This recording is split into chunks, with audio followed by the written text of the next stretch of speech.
हरियाणा में इस समय शराब कारोबारियों के चेहरे पर डर की लकीरें हैं, जिसकी वजह है गैंगस्टरों का खौफ। प्रदेश सरकार की सख्ती, पुलिस की नाकेबंदी और आश्वासनों के बावजूद हालात सुधर नहीं रहे। नतीजा ये कि 12 जिलों में करीबन 300 शराब के ठेके बिना खरीदे ही पड़े हैं। नमस्कार, आप देख रहे हैं न्यूज़ टाइम। यमुनानगर जैसे जिलों में तो ठेकेदार फार्म तक भरने से डर रहे हैं। कहीं खुलेआम फायरिंग हो रही है तो कहीं इंस्टाग्राम पोस्ट के जरिए धमकी दी जा रही है।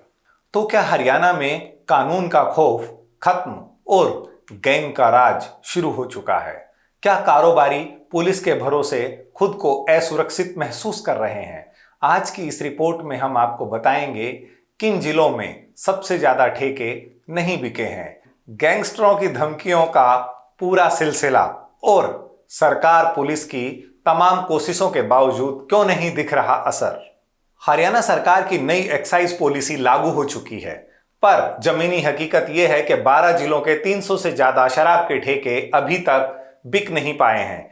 इनमें सबसे ज्यादा खराब हालात यमुनानगर जिले के हैं, जहां 90 ठेके बिना नीलामी के खाली पड़े हैं। सरकार ने दोबारा बोली के लिए कई बार नोटिस जारी किया, लेकिन कोई टेंडर भरने तक तैयार नहीं है। फतेहाबाद में 4 और करनाल कैथल में 12, रोहतक में 32, सिरसा में 60, पानीपत में 10 और हिसार में 32 ठेके ऐसे ही पड़े हैं, क्योंकि कारोबारी फॉर्म भरने से डर रहे हैं।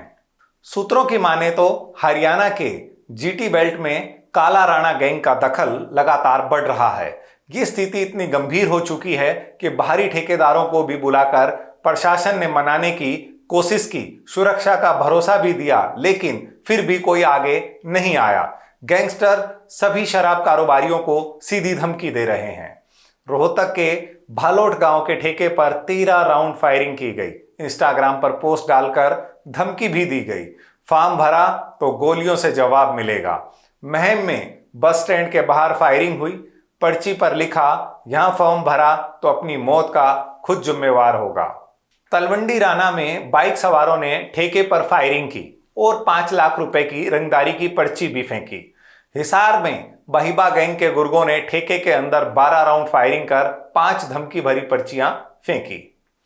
मुख्यमंत्री के निर्देशों के बाद डीजीपी शत्रुजीत कपूर ने सभी एसपी को अलर्ट पर रखा है। नाकेबंदियां, चेकिंग, ठेकेदारों से मीटिंग और कड़ी कानून व्यवस्था का भरोसा सब कुछ किया गया, लेकिन कारोबारी पुलिस के भरोसे खुद को असुरक्षित महसूस कर रहे हैं। सीएम नायब सिंह सैनी ने खुद डीजीपी और आबकारी विभाग के अधिकारियों के साथ बैठक कर हालात का जायजा लिया और निर्देश दिए कि कारोबारी वर्ग को सुरक्षा दी जाएगी। लेकिन प्रदेश में गैंगस्टरों का खौफ इतना है कि कोई भी आगे आना नहीं चाहता। एक्साइज पॉलिसी के तहत हर साल करोड़ों का राजस्व सरकार को केवल शराब बिक्री से मिलता है, लेकिन अगर 300 ठेके बिना खरीदारों के रहेंगे तो इसका सीधा असर प्रदेश के राजस्व पर पड़ेगा।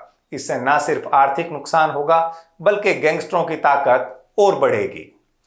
जब मुख्यमंत्री खुद कार्रवाई के निर्देश दे रहे हैं, डीजीपी चौकसी बढ़ा रहे हैं और जिला एसपी भरोसा दे रहे हैं, तो फिर कारोबारियों के दिमाग से डर क्यों नहीं निकल रहा? क्योंकि यह संकेत है कि गैंगस्टर अब पुलिस से ज्यादा प्रभावशाली हो गए हैं, या फिर कानून व्यवस्था को लेकर लोगों का भरोसा अब डगमगाने लगा है।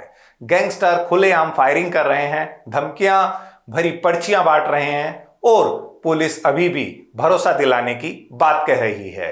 ये लड़ाई अब सिर्फ शराब कारोबार की नहीं, ये प्रदेश की कानून व्यवस्था पर सीधा तमाचा है, जहां गैंगस्टर्स के अंदर कानून का कोई भय नहीं, और अगर सिस्टम पीछे हटेगा तो कल हर छोटा बड़ा कारोबारी भी बंदूक के साए में काम करेगा।